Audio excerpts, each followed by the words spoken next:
Réalisons ensemble ces quelques exercices. Un couturier termine 3 jupes en une journée et un apprenti 2 jupes en 3 jours. En combien de jours seront terminées 33 jupes, sachant que le couturier et l'apprenti travailleront ensemble. Alors, un couturier qui termine 3 jupes en une journée, le couturier, 3 jupes en une journée. Et l'apprenti 2 jupes en 3 jours, l'apprenti 2 jupes en 3 jours. Est-ce qu'il s'agit d'une proportion directe ou inverse? Plus l'apprenti va travailler un nombre élevé de journées, plus il va faire des jupes. Ou si on veut le regarder dans l'autre sens, s'il veut faire plus de jupes, il lui faudra plus de journées. On est donc dans un rapport de proportion directe. C'est pour ça qu'on fait un produit en croix. Donc s'il fait 2 jupes en 3 jours, en une journée, il fera 2 tiers d'une jupe. Et lui, le couturier, en une journée, il en fera 3. Ça me permet de dire que quand on fait travailler le couturier et l'apprenti ensemble, en une journée, ils vont donc réaliser 3 jupes et 2 tiers de jupe. Ce qui fait, si on met au même dénominateur, 3 fois 3, 9 et 2, 11 tiers de jupe en une journée pour les deux travailler ensemble. Le 11 tiers, on va le passer de l'autre côté, ça fait 3 sur 11. Il faut donc 3 jours divisé par 11 pour fabriquer une jupe s'ils s'y mettent à 2. On a envie de savoir quand seront terminées les 33 jupes. Là, on a la durée, le nombre de jours pour une jupe. On va donc multiplier par 33.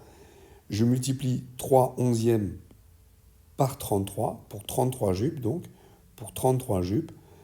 Ici, on peut simplifier 33 et 11, ça fait 3. 3 fois 3, 9 jours. En 9 jours, s'ils s'y mettent ensemble, ils auront fabriqué 33 jupes.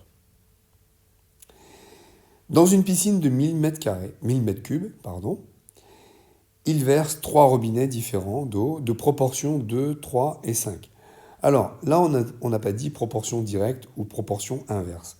Quand on ne le dit pas, c'est une proportion directe. J'ai envie de dire une proportion normale. Dans le langage parlé, la plupart du temps, quand on parle de proportion, on parle d'une proportion directe.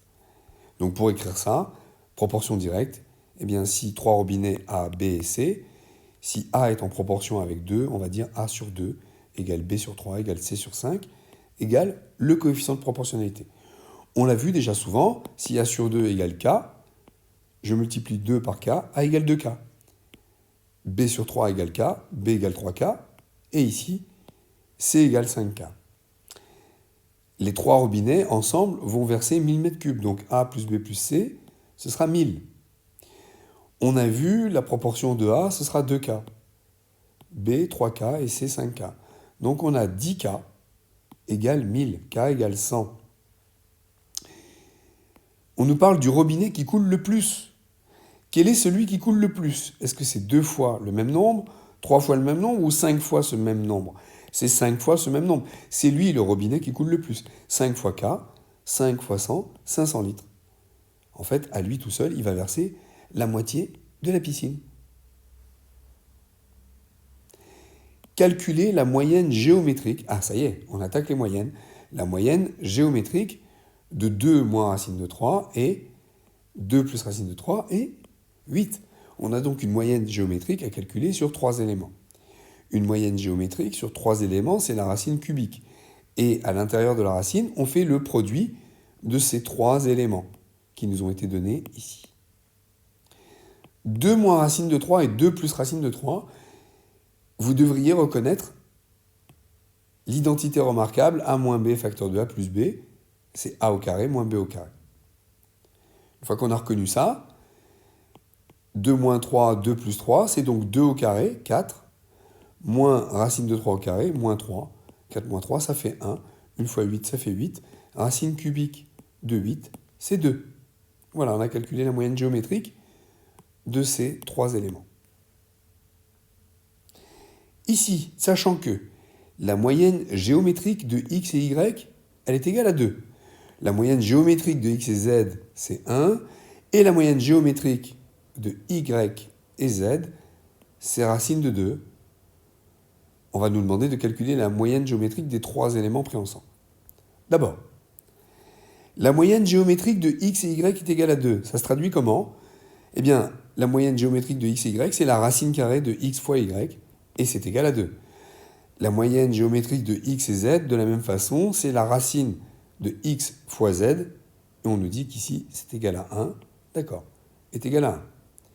Et la moyenne géométrique de y et z, racine de y et z, est égale à racine de 2, voilà.